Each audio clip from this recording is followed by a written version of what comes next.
വയനാട് ഉരുൾപൊട്ടൽ തീവ്ര ദുരന്തമായി പ്രഖ്യാപിച്ചു എങ്കിലും ഗുണം ലഭിക്കണമെങ്കിൽ കേന്ദ്രം കനിയണം. SDRFന്റെ മാനദണ്ഡങ്ങളിൽ മാറ്റം വരുത്തിയാൽ മാത്രമേ തുക പുനരധിവാസ പ്രവർത്തനങ്ങൾക്ക് പൂർണ്ണമായി ഉപയോഗിക്കാൻ കഴിയൂ. മാനദണ്ഡങ്ങൾ മറികടന്ന് സംസ്ഥാന ദുരന്ത നിവാരണ നിധിയിലെ പണം വയനാട് പുനരധിവാസത്തിന് ഉപയോഗിച്ചാൽ കേന്ദ്രം അത് പിന്നീട് ആയുധം ആക്കുമെന്ന ആശങ്കയാണ് കേരളത്തെ സമ്മർദ്ദത്തിലാക്കുന്നത്. കേരളം മുന്നോട്ട് വെച്ച 3 ആവശ്യങ്ങളിൽ ഒന്ന് മാത്രമാണ് കേന്ദ്രം അനുവദിച്ചത് എന്ന് റവന്യൂ മന്ത്രി കെ രാജൻ പ്രതികരിച്ചു. മേപ്പാടിയിലെ ചൂരൽമല ദുരന്തത്തിന്റെ 154 ദിവസം പിന്നിട്ടതിന് ശേഷം കേരള ഗവൺമെന്റ് ദുരന്തമുണ്ടായി ആദ്യത്തെ 10 ദിവസത്തിനുള്ളിൽ ആവശ്യപ്പെട്ട അഥവാ ദുരന്തമുണ്ടായി ആദ്യഘട്ടത്തിൽ ഓഗസ്റ്റ് 17 കേരളം കേന്ദ്ര ഗവൺമെന്റിന്റെ മുമ്പിൽ സമർപ്പിച്ച 3 ആവശ്യങ്ങളിൽ ഒന്ന് തത്വത്തിൽ അംഗീകരിച്ചുകൊണ്ട് തീരുമാനമെടുത്തു എന്നുള്ളതാണ് ഇന്ന് കാണുന്ന ഒരു പ്രധാനപ്പെട്ട കാര്യം. കേരള സംസ്ഥാന ഗവൺമെന്റിന്റെ കൈപ്പിടിയിലുള്ള ഒരു ബാങ്ക് എന്ന നിലയിൽ കേരള ബാങ്ക് ആ 3 വാർഡുകളിലായി ദുരന്തബാധിതർ എടുത്തിരുന്ന മുഴുവൻ കടങ്ങളും എഴുതി തള്ളി ഒരു മാതൃക കൂടി കാണിച്ചാണ് കേന്ദ്ര ഗവൺമെന്റിനോട് ഈ ആവശ്യം ഉന്നയിച്ചത്. അതിനെക്കുറിച്ച് ഒരഭിപ്രായവും ഇതിൽ പറഞ്ഞിട്ടില്ല. ദുരന്ത നിവാരണ ഘട്ടത്തിൽ 1202 കോടി രൂപയുടെ അടിയന്തരമായ നഷ്ടം കാണിച്ചുകൊണ്ട് അടിയന്തര സഹായമായി 219 കോടി രൂപ മാനദണ്ഡങ്ങൾക്ക് അതീതമായി അഡീഷണൽ അസിസ്റ്റൻസ് ആയി നമുക്ക് ലഭ്യമാകണമെന്ന ആവശ്യവും ഇതുവരെ ഒരു അക്ഷരവും മുണ്ടിയിട്ടില്ല. ഇതിൽ തന്നെ 154 ദിവസത്തിനിടയിൽ കേരളത്തിലെ ഗവൺമെന്റ് നടത്തിക്കൊണ്ടിരിക്കുന്ന ദീർഘമായിട്ടുള്ള ഒരു പ്രക്രിയയുണ്ട്. കേരളത്തിലെ ഗവൺമെന്റിനോടൊപ്പം സുമോമോട്ടോ ഇത് കേസെടുത്ത ഡിവിഷൻ ബെഞ്ചും ഇക്കാര്യത്തിൽ നടത്തിയിട്ടുള്ള വളരെ പ്രധാനപ്പെട്ട ഒരുപാട് അഭിപ്രായ പ്രകടനങ്ങളുണ്ട്. ഇതെല്ലാ സമ്മർദ്ദങ്ങളും നടത്തിയിട്ടും വളരെ ബോധപൂർവം ആ ഘട്ടങ്ങളിലൊന്നും ഗവൺമെന്റിന് വളരെ പെട്ടെന്ന് തീരുമാനിക്കാവുന്ന ഒരു കാര്യത്തിൽ തീരുമാനമെടുത്തില്ല എന്നാണ് നമുക്ക് മനസ്സിലാക്കാൻ വേണ്ടി കഴിയേണ്ടത്. ഡാൻ കുര്യനാണ് വാർത്തയുടെ വിശദാംശങ്ങളുമായി ചേരുന്നത്. ഡാൻ, നേരത്തെ മുതൽ കേരളത്തിന്റെ ആവശ്യങ്ങളിൽ ഒന്നായിരുന്നു തീവ്ര വിഭാഗത്തിലേക്ക്, അതിതീവ്ര വിഭാഗത്തിലേക്ക് മുണ്ടക്കൈയിലെയും ചൂരൽമലയിലെയും ഉരുൾപൊട്ടൽ ദുരന്തത്തെ ഉൾപ്പെടുത്തണം എന്നുള്ളത്. അങ്ങനെ ഉൾപ്പെടുത്തിയിരിക്കുന്നു എന്ന് കേന്ദ്ര സർക്കാർ വ്യക്തമാക്കുമ്പോഴും അതുകൊണ്ട് കേരളത്തിന് എന്ത് നേട്ടം എന്നതാണ് ചോദ്യചിഹ്നമായി മാറുന്നത്. മന്ത്രിയുടെ വാക്കുകളിലും കാര്യമായ നേട്ടം ഉണ്ടാകില്ല, സാമ്പത്തിക നേട്ടം ഉണ്ടാകില്ല എന്ന് തന്നെയല്ലേ മനസ്സിലാക്കേണ്ടത്?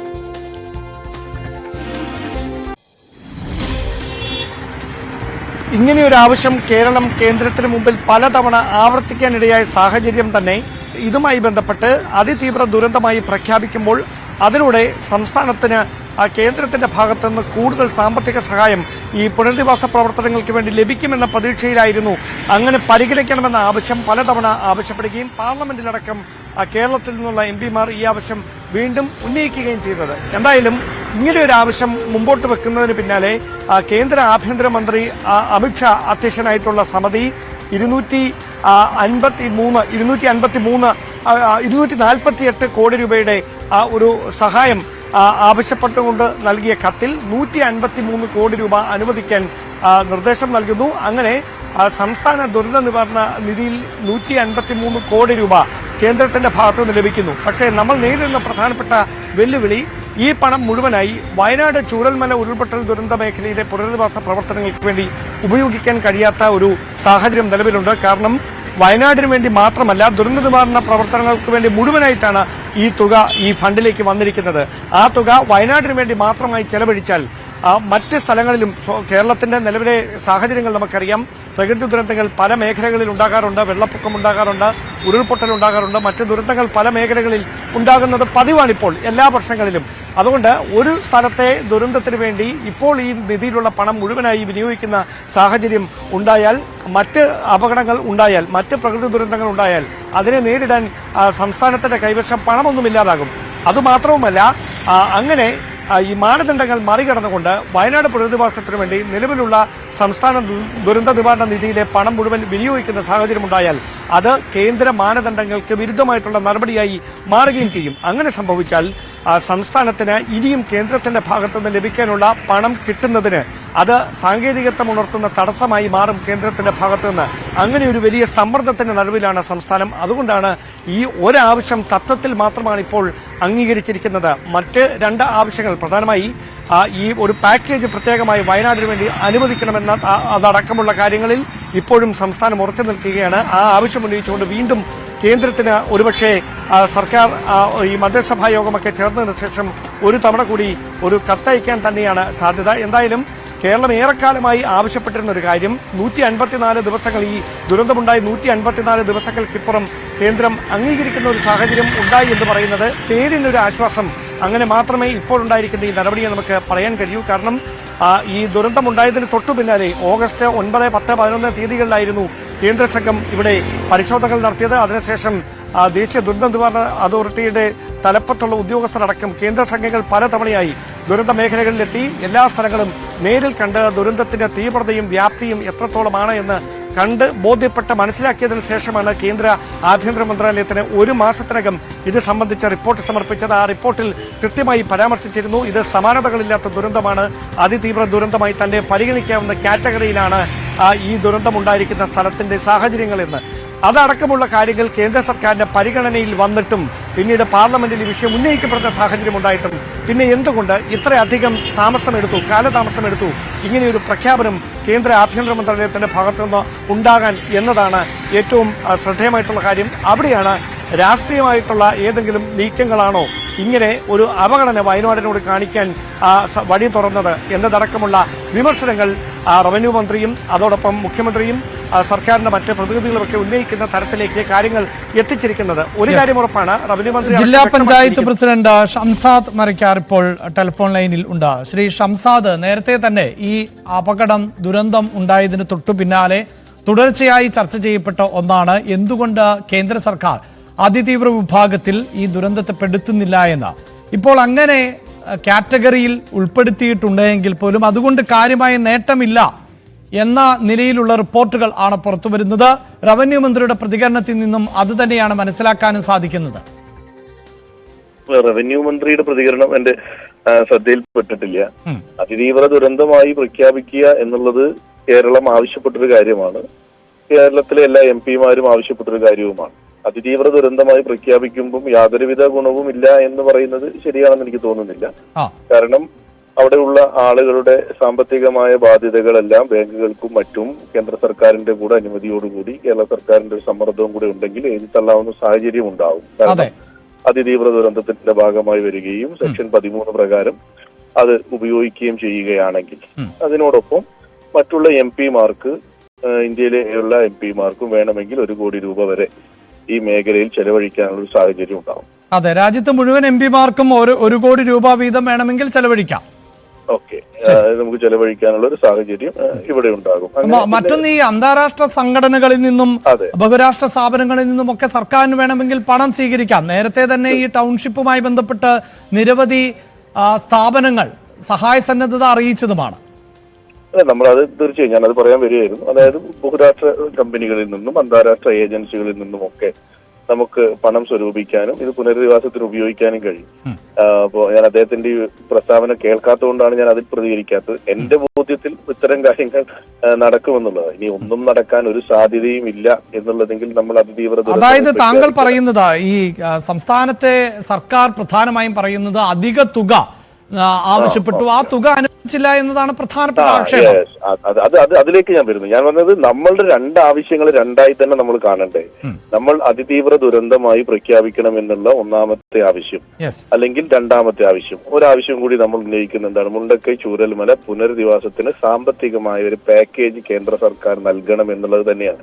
അതിനകത്ത് യാതൊരുവിധ വ്യത്യാസവുമില്ല. പക്ഷെ നമ്മൾ 2 കാര്യം ആവശ്യപ്പെട്ടു.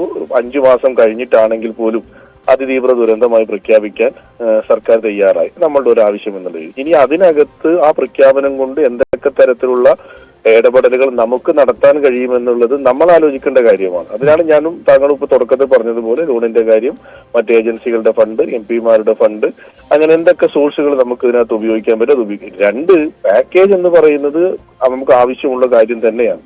അതിനകത്ത് യാതൊരുവിധ തർക്കവുമില്ല. ഇനി SDRF-ലേക്ക് വരുന്ന തുകയുടെ തോത് വർദ്ധിക്കും, അതിതീവ്ര ദുരന്തമായതുകൊണ്ട്. പക്ഷെ നമുക്ക് അതല്ല നമ്മൾ വീണ്ടും ആവശ്യപ്പെടുന്നത്. നമുക്കൊരു പാക്കേജിന്റെ സാമ്പത്തിക അതിന് നമ്മൾ കണക്ക് കൊടുക്കുകയും PDNA റിപ്പോർട്ട് കേന്ദ്ര സർക്കാരിന്റെ മുന്നിലുണ്ട്. പക്ഷെ ഞാൻ മനസ്സിലാക്കിയത് ആ റിപ്പോർട്ടിന്റെ അടിസ്ഥാനത്തിൽ പണം തരുമോ തരില്ലേ എന്നുള്ളൊരു നിലപാടിലേക്ക് കേന്ദ്ര സർക്കാർ എത്തിയിട്ടില്ല. നമ്മളിപ്പോഴും സമ്മർദ്ദം ചെലുത്തിക്കൊണ്ടിരിക്കുന്നത് നമ്മൾക്ക് ആവശ്യപ്പെട്ട 1200 കോടി രൂപയോളം നമുക്ക് അവിടെ ചെലവഴിക്കപ്പെടേണ്ടി വരും. അപ്പൊ ആ പണം നമുക്ക് കേന്ദ്ര സർക്കാർ പാക്കേജായി നൽകണമെന്ന് തന്നെയാണ്. അത് നമ്മളെല്ലാവരും ഒരുമിച്ച് ആവശ്യപ്പെടുകയും കേന്ദ്രത്തിൽ സമ്മർദ്ദം ചെലുത്തുകയും അത് വാങ്ങിയെടുക്കുകയും ചെയ്യുക എന്നുള്ളതാണ്. അതിനുള്ള ശ്രമം നമ്മൾ തുടരണം. പക്ഷെ ഒരു അതിതീവ്ര ദുരന്തം എന്ന് നമ്മൾ പ്രഖ്യാപിക്കാൻ L1, L2, L3 കാറ്റഗറിയിൽ എവിടെയാണ് ഉൾപ്പെടുത്തേണ്ടത്? L1, L2 നമുക്ക് പറ്റില്ല, L3 അതിതീവ്ര ദുരന്തം അതിൽ ഉൾപ്പെടുത്താൻ നമ്മൾ ആവശ്യപ്പെടുകയും അത് കിട്ടി. ഇനി അതിന്റെ കാര്യങ്ങൾ നമ്മൾ ചെയ്യണം, കേന്ദ്ര സർക്കാരിൽ നിന്ന് വാങ്ങിയെടുക്കാനുള്ളത് ചെയ്യുകയും ചെയ്യണം. അതിനോടൊപ്പം ഈ പാക്കേജ് നമുക്ക് ഉണ്ടാക്കിയെടുക്കുക. അത് ഇതേപോലൊരു സമ്മർദ്ദം, ഈ ഒരു സമ്മർദ്ദം എന്ന് ഞാൻ പറയുന്നത് ഇപ്പൊ 5 മാസം എടുത്തു കേന്ദ്ര സർക്കാർ ഇതൊന്നും അതിതീവ്ര ദുരന്തമായി കണക്കാക്കാൻ. വേണമെങ്കിൽ ഇതിന് മുന്നേ തന്നെ ഇത് ചെയ്യാമായിരുന്നു. പ്രധാനമന്ത്രി നേരിൽ കണ്ടതാണ്, 2 കേന്ദ്ര സംഘം കണ്ടതാണ്, PDNA റിപ്പോർട്ടിന്റെ അടിസ്ഥാനത്തിൽ അത് കണ്ടതാണ്, അവർക്ക് അതിന്റെ ഡാറ്റകളുണ്ട്. അവർക്ക് വേണമെങ്കിൽ കുറച്ചുകൂടി മുന്നേ പ്രഖ്യാപിക്കും. പക്ഷെ നമ്മളെല്ലാവരും കേരളത്തിലെ എല്ലാ MP-മാരും ഒരുമിച്ച് ശ്രീമതി പ്രിയങ്ക ഗാന്ധിയുടെ ഒക്കെ നേതൃത്വത്തിൽ അമിത്ഷായെ പോയി കാണുന്നു. നമ്മൾ കാര്യങ്ങൾ പറയുന്നു, നമുക്കത് കിട്ടുന്നു. അതേ ഒരു സമ്മർദ്ദം ഇനിയും നമ്മൾ എല്ലാവരും ഒരുമിച്ച് ചെലുത്തി സാമ്പത്തികമായ ഒരു പാക്കേജ് കൂടി നമുക്ക് നേടിയെടുത്ത് പുനരധിവാസത്തിന് ഉപയോഗിക്കപ്പെടുക എന്നുള്ളതാണ്. അപ്പോൾ ഈ രാഷ്ട്രീയ പ്രത്യാരോപണങ്ങൾ ഇതിനു മുമ്പ് നമ്മൾ കണ്ടതാണ്. ഇത് തീവ്ര ദുരന്തമായി പ്രഖ്യാപിക്കുമ്പോഴും അത് തന്നെയാണ് തുടരുന്നത്. മന്ത്രിയുടെ പ്രതികരണം അനുസരിച്ചാണെങ്കിൽ അടിയന്തര സഹായമായി 219 കോടി രൂപ അഡീഷണൽ സഹായമായി അനുവദിക്കണമെന്ന് സർക്കാർ ആവശ്യപ്പെട്ടിരുന്നു. എന്നാൽ അതിൽ ഇതുവരെയും കേന്ദ്രം ഒരക്ഷരവും മിണ്ടിയിട്ടില്ല. ഒപ്പം 2221 കോടി രൂപയുടെ പുനർനിർമ്മാണ പ്രക്രിയയ്ക്ക് വേണ്ടിയുള്ള സഹായം ആവശ്യപ്പെട്ടു. അതിലും തീരുമാനമായിട്ടില്ല. അപ്പോൾ ഇങ്ങനെ തീരുമാനത്തിന് കാത്തു നിൽക്കുന്തോറും വയനാട്ടിലെ ജനങ്ങൾ വലിയ ദുരിതത്തിലാകുന്നു എന്നുകൂടിയല്ലേ മനസ്സിലാക്കേണ്ടി വരുന്നത്? തീർച്ചയായും മന്ത്രി പറയുന്ന കാര്യങ്ങൾ നമുക്ക് സാമ്പത്തികമായുള്ള ആ കാര്യത്തിൽ കേരള സർക്കാർ പറയുന്ന ആവശ്യങ്ങളോടൊപ്പം തന്നെയാണ് എല്ലാവരും. നമുക്ക് പണം വേണം, അതിനകത്ത് ആരാണ് അത് വേണ്ട എന്ന് പറയുന്നത്? ആരുമില്ല. കേന്ദ്രം നമുക്ക് കൂടുതൽ സാമ്പത്തിക സഹായം നൽകണം, നമ്മൾ അതിന് സമ്മർദ്ദം ചെലുത്തുന്നുണ്ട്. കേന്ദ്രത്തിന്റെ PDNA റിപ്പോർട്ടിന്റെ അടിസ്ഥാനത്തിൽ സാമ്പത്തിക സഹായം അനുവദിക്കണം എന്ന് നമ്മൾ ആവശ്യപ്പെടും. 2, താങ്കൾ പറഞ്ഞതുപോലെ ഇത് വൈകുന്നത് ഇപ്പൊ കേന്ദ്രത്തിനെതിരെ കേരള സർക്കാരിന് നിലപാടെടുക്കാം, കേരളത്തിനെതിരെ നിലപാടെടുക്കാം. ഇനി വേണമെങ്കിൽ കേന്ദ്രത്തിനൊരു കാര്യം പറയാം, ഞങ്ങൾ അതിതീവ്ര ദുരന്തമായി പ്രഖ്യാപിച്ചു നിങ്ങൾ പറഞ്ഞതുപോലെ എന്ന് പറഞ്ഞ് കൈകഴുകുകയാണോ? അല്ലെങ്കിൽ നിങ്ങൾ പറഞ്ഞ സാമ്പത്തിക പാക്കേജ് ഞങ്ങളുടെ പരിഗണനയിലുണ്ട്, വളരെ പെട്ടെന്ന് തന്നെ ഞങ്ങൾ ആ പണം നിങ്ങൾക്ക് അനുവദിക്കും എന്നെങ്കിലും പറയണ്ടേ കേന്ദ്രം? അതും കേന്ദ്രം പറയുന്നില്ല. അപ്പൊ കേരള സർക്കാർ ആരോപണങ്ങൾക്ക് പകരം ഇനി ക്രിയാത്മകമായുള്ള ഇടപെടലുകൾക്കുള്ള സമയം കഴിഞ്ഞിരിക്കുന്നു. കാരണം നമുക്ക് കുറ്റപ്പെടുത്തലുകളും അല്ലെങ്കിൽ രാഷ്ട്രീയ പോർവിളികൾക്കും ഒക്കെ അപ്പുറം കുറേ മനുഷ്യർ 5 മാസം കഴിഞ്ഞിരിക്കുന്നു. 29-ാം തീയതി കഴിഞ്ഞത് 31-ആണ്. ഈ 5 മാസം കഴിഞ്ഞ് 2 ദിവസം പിന്നിട്ട ഒരു ദുരന്തത്തിൽ പലരും ഇപ്പോഴും വാടക വീടുകളിലും ബന്ധുവീടുകളിലും കഴിയുകയാണ്. ഒരു ആശങ്കയിലാണ് ജനങ്ങൾ. ആ ആളുകളെ പുനരധിവസിപ്പിക്കാനുള്ള പ്രവർത്തനങ്ങൾക്ക് സർക്കാർ ഇനി മുന്നിട്ടിറങ്ങുക എന്നുള്ളത് തന്നെയാണ്. ആ മുന്നിട്ടിറങ്ങുമ്പോൾ CMDRF-ൽ നമുക്ക് ലഭ്യമായ തുകയുണ്ട്, SDRF-ലുള്ള തുകയുണ്ട്. ആ തുക ഉപയോഗിച്ചുകൊണ്ടുള്ള ഒരു പ്ലാന് നമ്മൾ വലിയ എസ്റ്റിമേറ്റഡ് പ്ലാനിൽ തന്നെ സ്റ്റാർട്ട് ചെയ്യുകയും ആ തുക ഉപയോഗിക്കുകയും ചെയ്യണം. കേന്ദ്രത്തിൽ നിന്ന് പണം വാങ്ങിയെടുക്കാൻ നമ്മൾ ഒരുമിച്ച് ശ്രമിക്കുകയും അത് വാങ്ങിയെടുക്കുകയും വേണം. പക്ഷെ അത് കിട്ടുന്നത് വരെ കാത്തു നിൽക്കുക. എന്നാൽ ചില മന്ത്രിമാരടക്കം റവന്യൂ വകുപ്പ് മന്ത്രി ഇടയ്ക്കിടയ്ക്ക് പറയുന്നത് ശ്രദ്ധയിൽപ്പെടുന്നുണ്ട്, കേന്ദ്രം പണം തന്നില്ലെങ്കിലും പുനരധിവാസത്തിന് യാതൊരുവിധ പ്രയാസം ഉണ്ടാവില്ല എന്ന് പറയും. അത് കേവലം രാഷ്ട്രീയമായ വാക്കുകളായി മാറരുത്.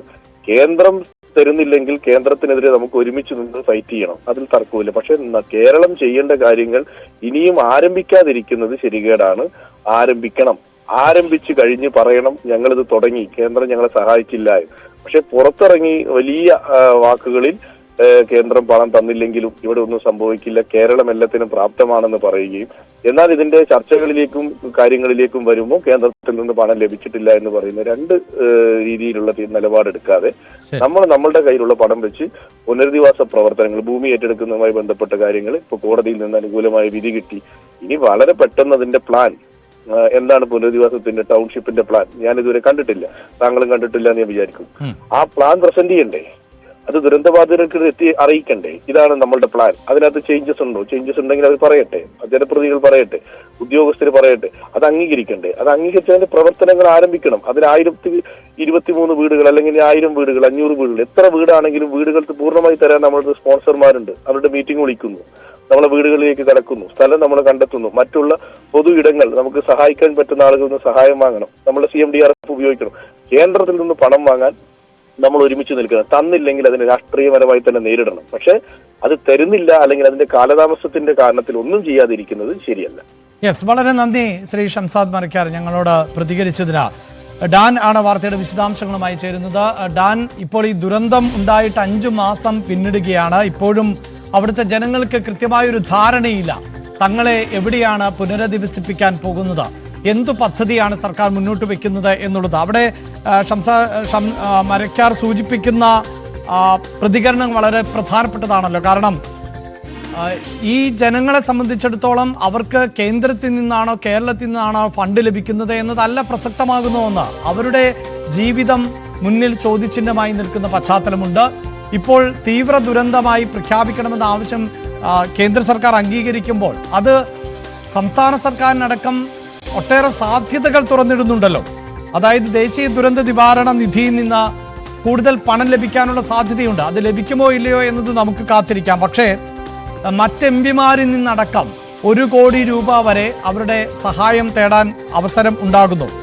രാജ്യത്തെ എല്ലാ പാർലമെന്റ് അംഗങ്ങൾക്കും ഇത്തരത്തിൽ തുക കേരളത്തിന് വേണ്ടി നൽകാനുള്ള സാധ്യത മുന്നിൽ നിൽക്കുന്നു.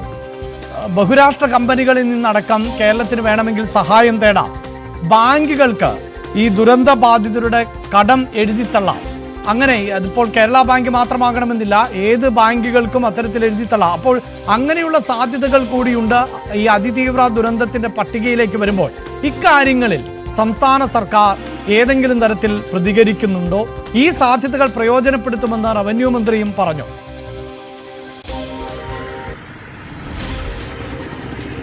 അഭിലാഷ്, ഔദ്യോഗിക കണക്കുകൾ അനുസരിച്ച് 298 പേരാണ് ഈ ദുരന്തത്തിൽ മരണപ്പെട്ടത്. 44 പേരെ ഇനിയും കണ്ടെത്താൻ കഴിഞ്ഞിട്ടില്ല. ഔദ്യോഗിക കണക്കുകൾ ഇങ്ങനെയാണ്. പക്ഷേ 400-ലധികം ആളുകൾ മരണപ്പെട്ടുവെന്നാണ് നമുക്ക് അന്ന് ലഭിച്ച അനൌദ്യോഗികമായ കണക്കുകൾ. എന്തായാലും അതവിടെ നിൽക്കട്ടെ. അതിനപ്പുറത്തേക്ക് 3 സ്ഥലങ്ങൾ നാമാവശേഷമായി പോകുന്ന ഒരു സാഹചര്യം. പിന്നീട് അതുമായി ബന്ധപ്പെട്ട് വലിയ തരത്തിൽ വിശദമായ പരിശോധനകൾ നടത്തി തയ്യാറാക്കുന്ന കണക്കുകൾ. അവിടെ 1200 കോടി രൂപയുടെ നഷ്ടമുണ്ടായി എന്ന് പ്രാഥമികമായി നടത്തിയ പരിശോധനയിൽ റവന്യൂ വകുപ്പ് തന്നെ കണ്ടെത്തുന്നു. പിന്നീട് 2219 കോടി രൂപയുടെ പുനരധിവാസ പ്രവർത്തനങ്ങൾക്ക് വേണ്ടിയുള്ള സഹായം ആവശ്യപ്പെട്ടുകൊണ്ട് കേന്ദ്രത്തിന് കത്ത് നൽകുന്നു. അവിടെ 5 മാസങ്ങൾക്ക് ഇപ്പുറം മാത്രമാണ് അതിനെ അതിതീവ്ര ദുരന്തമായി പ്രഖ്യാപിച്ചുകൊണ്ടുള്ള ഒരു ഔദ്യോഗിക കത്ത് സംസ്ഥാനത്തിന്റെ റവന്യൂ വകുപ്പ് പ്രിൻസിപ്പൽ സെക്രട്ടറിക്ക് കഴിഞ്ഞ ദിവസം ലഭിക്കുന്ന സാഹചര്യം ഉണ്ടാകുന്നത്. ഇനി കേന്ദ്രത്തിന്റെ ഭാഗത്തു നിന്ന് ഒരു തരത്തിലുള്ള സഹായവും ഇപ്പോൾ ലഭിക്കുന്നില്ല എങ്കിൽ കൂടി ഇതിനെ അതിതീവ്ര ദുരന്തമായി പ്രഖ്യാപിച്ചുകൊണ്ടുള്ള കേന്ദ്ര സർക്കാരിന്റെ തീരുമാനം, കേന്ദ്ര ആഭ്യന്തര മന്ത്രാലയത്തിന്റെ തീരുമാനം പുറത്തു വന്നിരിക്കുന്ന, ഔദ്യോഗികമായി തന്നെ ആ തീരുമാനം പുറത്തു വന്നിരിക്കുന്ന പശ്ചാത്തലത്തിൽ അത് ഉയർത്തിക്കാണിച്ചുകൊണ്ട് കേരളത്തിന് മുമ്പിൽ ഈ സഹായമനസ്കരായി നിൽക്കുന്ന ഒരുപാട് ആളുകളുണ്ട്. അത് സംസ്ഥാനത്തിനകത്തുണ്ട്, സംസ്ഥാനത്തിന് പുറത്തുണ്ട്, അതിനപ്പുറത്തേക്ക് രാജ്യത്തിനകത്തും രാജ്യത്തിന് പുറത്തുമുണ്ട്. അങ്ങനെ സന്നദ്ധ സംഘടനകളുണ്ട്. അവരെയൊക്കെ ഏകോപിപ്പിച്ചുകൊണ്ട് ഒരു ചാനൽ, ആ സഹായങ്ങളെ ചാനലൈസ് ചെയ്ത് കൃത്യമായി വയനാടിന്റെ പുനരധിവാസം ഉറപ്പുവരുത്തുന്ന തരത്തിലേക്ക് ഒരു ടീമിനെ ഉണ്ടാക്കി ആ ടീമിനെ ഇതുമായി ബന്ധപ്പെട്ട പ്രവർത്തനങ്ങൾ ഏകോപിപ്പിക്കുന്ന തരത്തിലേക്ക് കാര്യങ്ങൾ എത്രയും പെട്ടെന്ന് എത്തേണ്ടതിന്റെ ഒരു അനിവാര്യതയിലേക്ക് കൂടിയാണ് നിലവിലെ സാഹചര്യങ്ങൾ വിരൽ ചൂണ്ടുന്നത്. അവിടെ രാഷ്ട്രീയമായ ആരോപണ പ്രത്യാരോപണങ്ങൾക്കപ്പുറം കഴിഞ്ഞ ദിവസത്തെ മന്ത്രിസഭാ യോഗത്തിൽ അടക്കം ചീഫ് സെക്രട്ടറി ശാരദാ മുരളീധരനെ തന്നെ മുഖ്യമന്ത്രി ഇതുമായി ബന്ധപ്പെട്ട സഹായ വാഗ്ദാനങ്ങളുമായി എത്തിയവരെ, വീട് വെച്ച് നൽകാൻ സഹായ വാഗ്ദാനവുമായി എത്തിയവരെയൊക്കെ നേരിൽ കാണാനും സംസാരിക്കാനും അവരുടെ പ്രവർത്തനങ്ങൾ ഏകോപിപ്പിക്കാനുമുള്ള ചുമതല കൈമാറിയിരുന്നു. അവിടെ എല്ലാവരും ഒരുമിച്ച് നിന്നുകൊണ്ട് ഈ സഹായം പ്രായോഗികമായി എത്തേണ്ടിടത്ത് എത്തുന്നുവെന്ന് ഉറപ്പുവരുത്തേണ്ട ഒരു സാധ്യത കൂടിയുണ്ട്. അവിടെയാണ് ഈ കേന്ദ്രത്തിന്റെ ഭാഗത്ത് നിന്ന് ഇപ്പോൾ ഉണ്ടായിരിക്കുന്ന ഈ തീരുമാനം കേരളത്തിന്റെ ഈ പുനരധിവാസ പ്രവർത്തനങ്ങളുടെ ഊർജ്ജം വർദ്ധിപ്പിക്കുന്ന തരത്തിലേക്ക് കാര്യങ്ങൾ മാറുന്നത്. ഇനി 2 കാര്യങ്ങളിൽ വ്യക്തത കൈവരാനുള്ളത്. അതിലൊന്ന്, ഈ പുനരധിവാസ പ്രവർത്തനങ്ങൾ എത്ര നാളിനകത്ത് പൂർത്തിയാക്കും. ഇപ്പോൾ സംസ്ഥാനം ഇതുമായി ബന്ധപ്പെട്ട വാടകയടക്കം നൽകിക്കൊണ്ടിരിക്കുകയാണ്. ഈ വാടക വീടുകളിൽ കഴിയുന്നവർക്ക് വേണ്ടി വാടക നൽകുന്നു, അവർക്ക് നിശ്ചിത അളവിൽ വേതനം നൽകുന്നു. ഇതടക്കമുള്ള കാര്യങ്ങളൊക്കെ സൗജന്യമായി തന്നെ ലഭിച്ച സഹായത്തിൽ നിന്ന് ഇതിനോടകം ചെയ്തുകൊണ്ടിരിക്കുകയാണ്. അതിന്റെ കണക്കുകളൊക്കെ അല്പസമയം മുമ്പ് റവന്യൂ മന്ത്രി വ്യക്തമാക്കുന്ന സാഹചര്യമുണ്ടായിരുന്നു. പക്ഷേ അതിനപ്പുറത്തേക്ക് പ്രായോഗികമായി ഈ പുനരധിവാസ പ്രവർത്തനങ്ങൾ സർക്കാർ ഇതിനോടകം കണ്ടെത്തിയിരിക്കുന്ന 2 എസ്റ്റേറ്റുകളിലായി എത്ര നാളുകൾക്കകത്ത് പൂർത്തിയാക്കാൻ കഴിയും? അവിടെ ഈ ആക്ഷൻ കൗൺസിൽ അടക്കം മുമ്പോട്ട് വെച്ച പ്രധാനപ്പെട്ട കാര്യം ഈ ദുരന്തത്തെ ഒരുമിച്ച് അതിജീവിച്ചവർക്ക് ഒരുമിച്ച് തന്നെ താമസിക്കാനുള്ള സൗകര്യം ഒരുക്കി തരണം സർക്കാർ. അതായിരുന്നു അവരുടെ പ്രധാനപ്പെട്ട ആശങ്ക. കാരണം പല കുടുംബങ്ങളിലും ഒരാൾ തനിച്ചായ ഒരുപാട് കുടുംബങ്ങളുണ്ട്. അവരെയൊക്കെ ചിതറി പാർക്കുന്ന തരത്തിൽ 2, 3, 4 ഇടങ്ങളിലേക്കായി ഈ സുഹൃത്തുക്കളായവരെ, ഈ അടുത്തടുത്ത് താമസിക്കുന്നവരെ മാറ്റിയാൽ മാനസികമായ വ്യഥയിൽ നിന്ന് പുറത്തു വരാൻ വീണ്ടും ഒരുപാട് സമയമെടുക്കും. അതുകൊണ്ട് അങ്ങനെ ഒരു തീരുമാനം ഉണ്ടാകരുത്. ഒരുമിച്ച് താമസിക്കാനുള്ള സൗകര്യം ഒരുക്കി തരണമെന്ന ന്യായമായ ഒരു ആവശ്യമാണ് അവർ സർക്കാരിന് മുമ്പിൽ വെച്ചത്. അവിടെ അടക്കം ഏത് തരത്തിലായിരിക്കും ഈ ആവശ്യം പരിഗണിക്കാൻ സർക്കാർ തയ്യാറാകുക എന്നതാണ് ഇനി അറിയാനുള്ളത്. എന്തായാലും അടുത്ത മന്ത്രിസഭാ യോഗം വിശദമായി തന്നെ ഇത് പരിഗണിക്കും. അവിടെ ടൗൺഷിപ്പിന് വേണ്ടിയും അതോടൊപ്പം തന്നെ പുനരധിവാസ പ്രവർത്തനങ്ങൾക്ക് വേണ്ടിയുമുള്ള സമയപരിധി അടക്കം കൃത്യമായി സർക്കാർ പ്രഖ്യാപിക്കുമെന്നാണ് ലഭ്യമാകുന്ന സൂചനകൾ. മുണ്ടക്കൈ ചൂരൽമല ദുരന്തത്തിന് ശേഷം വലിയ രാഷ്ട്രീയ ആരോപണ പ്രത്യാരോപണങ്ങൾ ആണ് കേന്ദ്ര സർക്കാരും സംസ്ഥാന സർക്കാരും തമ്മിൽ നിലനിൽക്കുന്നത്. ദുരന്തത്തെ അതിതീവ്ര വിഭാഗത്തിൽ ഉൾപ്പെടുത്തണമെന്ന ആവശ്യം കേരളം കേന്ദ്രത്തോട് മുന്നോട്ട് വെച്ച ഒന്നായിരുന്നു. എന്നാൽ അതിന്മേൽ തീരുമാനമെടുക്കാത്തതിനെ കേരളം അതിരൂക്ഷമായി വിമർശിക്കുകയും ചെയ്തു. വിഷയം ഹൈക്കോടതിയുടെ പരിഗണനയ്ക്ക് തന്നെ നിൽക്കുന്ന സാഹചര്യം കൂടിയാണുള്ളത്. കോടതിയുടെ ഭാഗത്ത് നിന്ന് പോലും എന്തുകൊണ്ട് കേരളത്തിന് സഹായം നൽകുന്നില്ല എന്ന ചോദ്യമുണ്ടായി. കേരളം എന്തുകൊണ്ട് കൃത്യമായ കണക്ക് നൽകുന്നില്ല എന്ന ചോദ്യമുണ്ടായി. ഇതിനൊക്കെ ഇടയിലാണ് ഇപ്പോൾ അതിതീവ്ര വിഭാഗത്തിലേക്ക് വയനാട്ടിലെ മുണ്ടക്കയിലും ചൂരൽമലയിലും ഉണ്ടായ ദുരന്തത്തെ കേന്ദ്ര സർക്കാർ ഉൾപ്പെടുത്തിയിട്ടുള്ളത്. പക്ഷേ അങ്ങനെ ഉൾപ്പെടുത്തുന്നത് ഏറെ വൈകിയാണ് എന്ന വിമർശനം ഇപ്പോൾ സംസ്ഥാന സർക്കാർ ഉന്നയിക്കുന്നു. ഒപ്പം അടിയന്തര സഹായമായി 229 കോടി രൂപ ആണ് സംസ്ഥാന സർക്കാർ ആവശ്യപ്പെട്ടത്. ആ തുക നൽകിയിട്ടില്ല.